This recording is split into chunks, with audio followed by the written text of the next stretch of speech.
नमस्कार, आप देख रहे हैं हरियाणा आज और मैं हूं कविता। पेश है इस समय के खास समाचार। पूरी जानकारी के लिए इस खास बुलेटिन के अंत तक बने रहिए। आज हम बात करेंगे हरियाणा की उन 3 बड़ी खबरों की जिन्होंने पूरे प्रदेश का ध्यान खींचा है। सबसे पहले चर्चा होगी मुख्यमंत्री नायब सिंह सैनी के उस बड़े फैसले की जिससे प्रदेश की लाखों महिलाओं और किसानों के खातों में करोड़ों की धनवर्षा हुई है। इसके बाद हम आपको बताएंगे शिक्षा विभाग के उस नए और सख्त नियम के बारे में जो आने वाले सत्र से हर माता पिता और बच्चे के भविष्य को प्रभावित करने वाला है।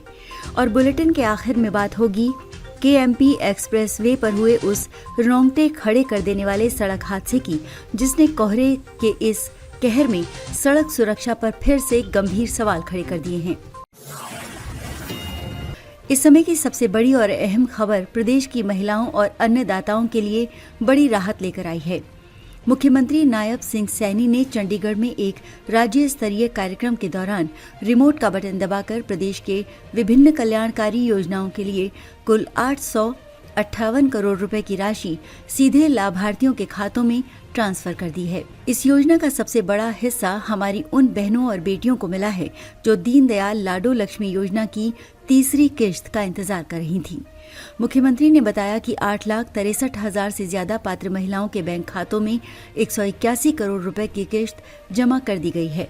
इतना ही नहीं, सरकार ने इस योजना का दायरा भी अब बढ़ा दिया है। अब जिन परिवारों की सालाना आय 1.80 लाख रुपए तक है वो भी इसका लाभ ले सकेंगे।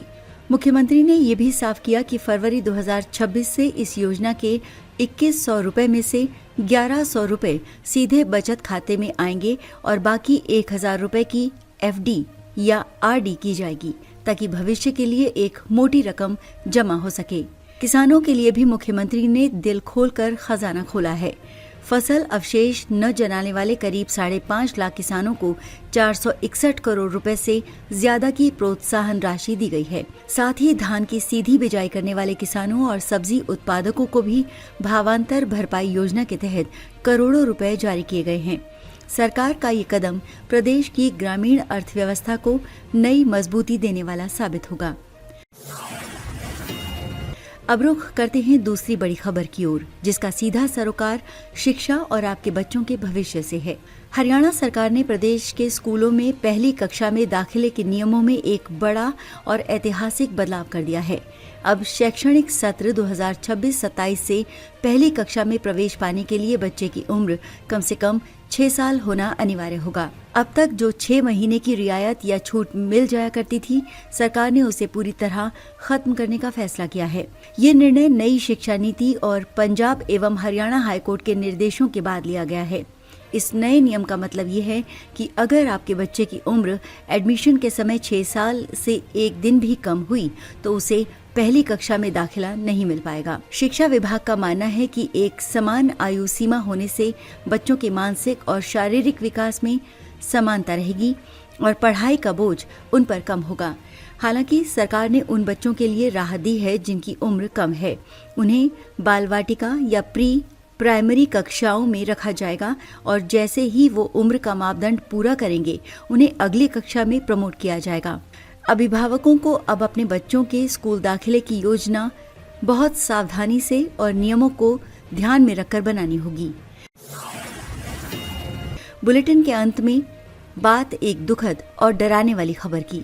हरियाणा के नूंह जिले के KMP एक्सप्रेस वे पर आज सुबह एक ऐसा मंजर देखने को मिला जिसने देखने वालों की रूह कंपा दी। घने कोहरे के बीच KMP पर एक के बाद एक 5 वाहन आपस में टकरा गए। टक्कर इतनी भीषण थी कि 2 बड़े ट्रेलरों में देखते ही देखते भीषण आग लग गई। इस आग की चपेट में आने से 2 लोग जिंदा जल गए जिन्हें बाहर निकलने तक का मौका नहीं मिला। पुलिस जांच में पता चला है कि आगे चल रहे एक ट्रेलर ने कोहरे के कारण अचानक ब्रेक लगाए थे जिसके बाद पीछे से आ रहे कंटेनर और अन्य ट्रक आपस में भिड़ गए। धमाका इतना जोरदार था कि आसपास के गांव के लोग सहम गए और जब तक मदद पहुंचती आग ने विकराल रूप ले लिया था।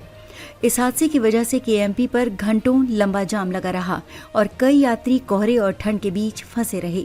पुलिस ने क्रेन की मदद से जले हुए वाहनों को हटाकर रास्ता साफ कराया है, लेकिन इस घटना ने कोहरे के समय एक्सप्रेस वे पर तेज रफ्तार और सुरक्षित दूरी न बनाने की लापरवाही को एक बार फिर उजागर कर दिया है। दर्शकों, हरियाणा की इन बड़ी खबरों पर आपकी राय क्या है?